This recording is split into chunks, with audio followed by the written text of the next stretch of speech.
The Settings menu lets you customize certain aspects of your service. Press the menu button on the remote control and arrow down to Settings. Under the Settings menu, you can change your display settings and your guide settings. You can also change your parental ratings. If you have a DVR, you can make changes to how you want to display certain settings as they relate to your recorded programs. Please refer to the Manage Your Recording section of this tutorial for information on recording settings and the Phone menu section for information on phone settings. Edit Favorites was covered in an earlier section, Working with Favorites.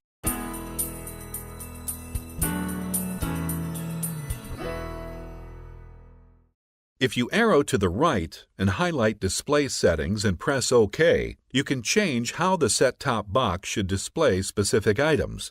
For each option, simply use the arrow buttons to see available choices. You can turn closed captioning on or off, change the audio language and audio format, and change the TV output type.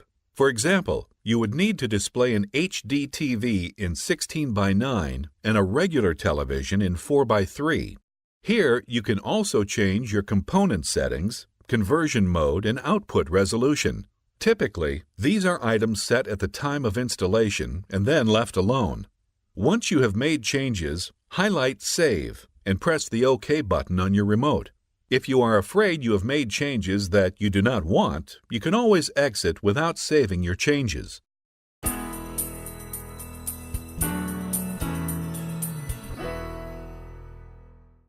If you arrow to the right and highlight Guide Settings and press OK, you can adjust how guide information displays.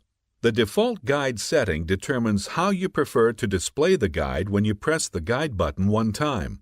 Your options are Full Screen and Corner Screen Guide. The After Changing Channel field determines what you want to do when you change a channel. Should the guide stay open, or should it close as soon as you select a channel? The settings for Remember Channel Filters are Yes or No. If set to Yes, the service will remember when you have selected a favorites list and keep you in that list. You can also adjust how many columns and rows are displayed in the time guide. For example, if the guide is set to 3:3, the guide shows less information and the text is a little larger on the screen. If your TV is small, you might want to change to this option. Likewise, you may want to show more information on the screen by setting it to 6 rows and 6 columns, and the guide shows more information per screen with smaller text. It's all a matter of preference. Inactivity timeout refers to how long the service will wait for a key to be pressed before the set-top box times out and closes the menu. Options range from 1 second to 2 minutes to never. If never is selected, you'll always need to press Exit to clear the screen. You can adjust scrolling behavior so you can scroll through channels in the guide either by channel or page by page. Finally, when you are using the Browse key to scroll through channels, the browser bar inactivity timeout setting determines how long the browser bar information will display on the screen once you stop scrolling. If you are afraid you have made changes that you do not want, you can always exit without saving your changes, or highlight Default and press the OK button on your remote control to go back to the factory-defined settings.